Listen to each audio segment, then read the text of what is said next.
Psalm 78, Maskil of Asaph. Give ear, O my people, to my law. Incline your ears to the words of my mouth. I will open my mouth in a parable. I will utter dark sayings of old, which we have heard and known, and our fathers have told us. We will not hide them from their children, showing to the generation to come the praises of the Lord, and his strength, and his wonderful works that he hath done. For he established a testimony in Jacob, and appointed a law in Israel, which he commanded our fathers, that they should make them known to their children, that the generation to come might know them, even the children which should be born, who should arise and declare them to their children, that they might set their hope in God, and not forget the works of God, but keep his commandments, and might not be as their fathers, a stubborn and rebellious generation, a generation that set not their heart aright, and whose spirit was not steadfast with God. The children of Ephraim, being armed and carrying bows, turned back in the day of battle.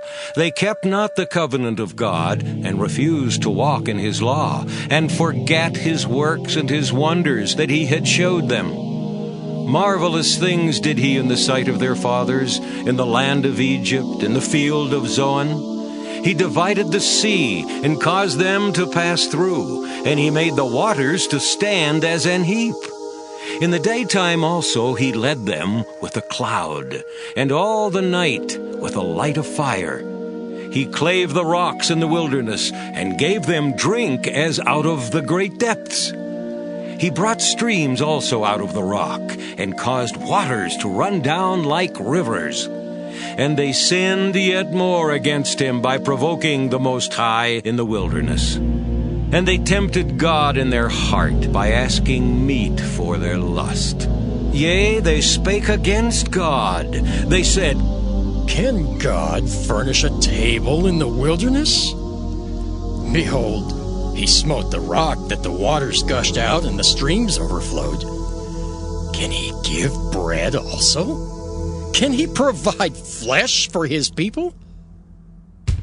Therefore the Lord heard this, and was wroth. So a fire was kindled against Jacob, and anger also came up against Israel, because they believed not in God, and trusted not in his salvation. Though he had commanded the clouds from above, and opened the doors of heaven, and had rained down manna upon them to eat, and had given them of the corn of heaven. Man did eat angels' food. He sent them meat to the full. He caused an east wind to blow in the heaven, and by his power he brought in the south wind. He rained flesh also upon them as dust, and feathered fowls like as the sand of the sea. And he let it fall in the midst of their camp, round about their habitations.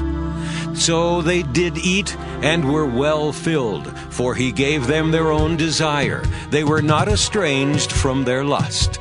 But while their meat was yet in their mouths, the wrath of God came upon them, and slew the fattest of them, and smote down the chosen men of Israel.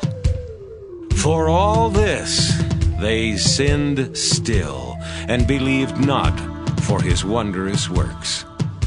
Therefore their days did he consume in vanity, and their years in trouble. When he slew them, then they sought him, and they returned and inquired early after God. And they remembered that God was their rock, and the high God their Redeemer.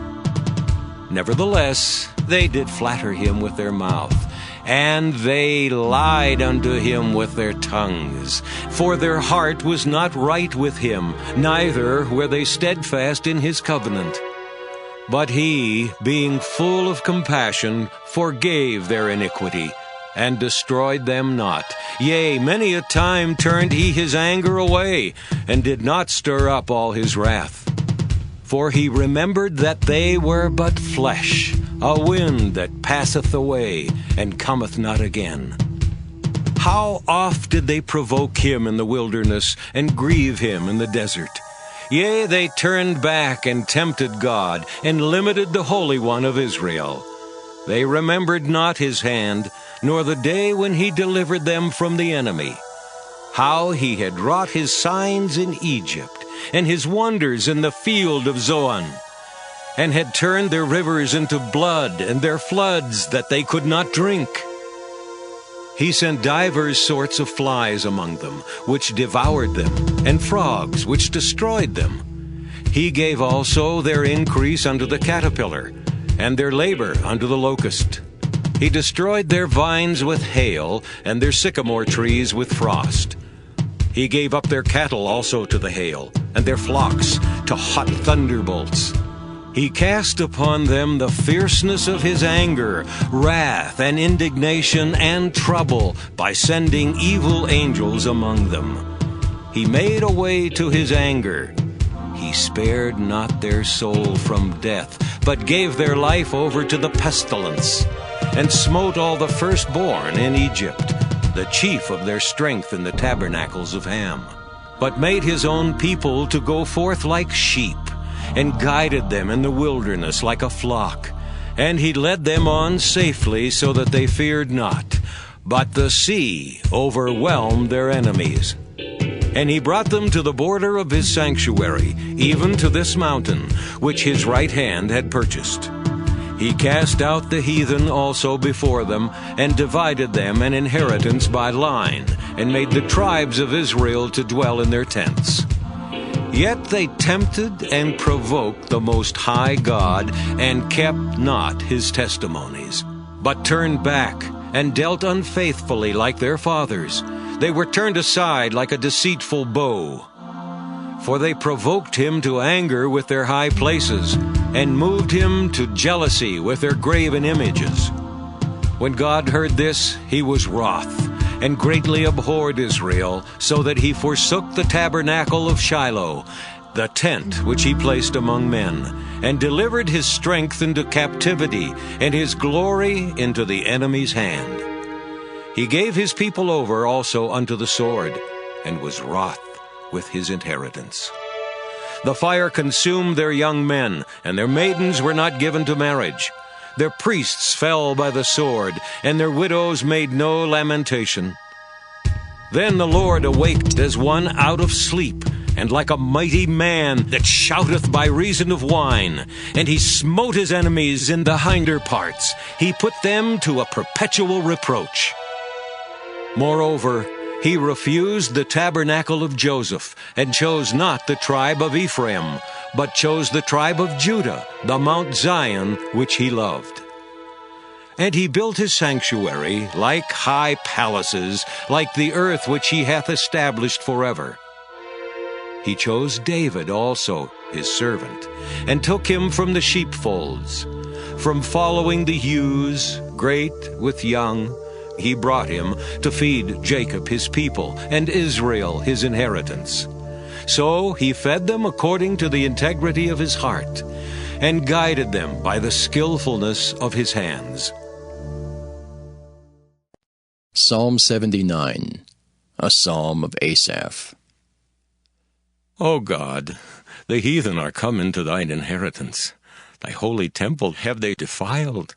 They have laid Jerusalem on heaps. The dead bodies of thy servants have they given to be meat unto the fowls of the heaven, the flesh of thy saints unto the beasts of the earth.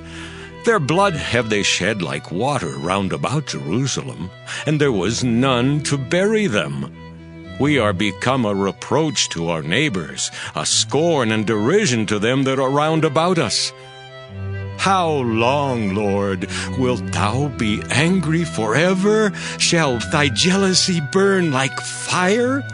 Pour out thy wrath upon the heathen that have not known thee, and upon the kingdoms that have not called upon thy name. For they have devoured Jacob, and laid waste his dwelling place. O remember not against us former iniquities. Let thy tender mercies speedily prevent us, for we are brought very low.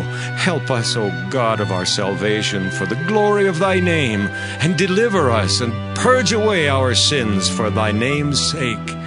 Wherefore should the heathen say, Where is their God? Let him be known among the heathen in our sight by the revenging of the blood of thy servants which is shed. Let the sighing of the prisoner come before thee. According to the greatness of thy power, preserve thou those that are appointed to die, and render unto our neighbors sevenfold into their bosom their reproach, wherewith they have reproached thee, O Lord. So we, thy people and the sheep of thy pasture, will give thee thanks forever. We will show forth thy praise to all generations.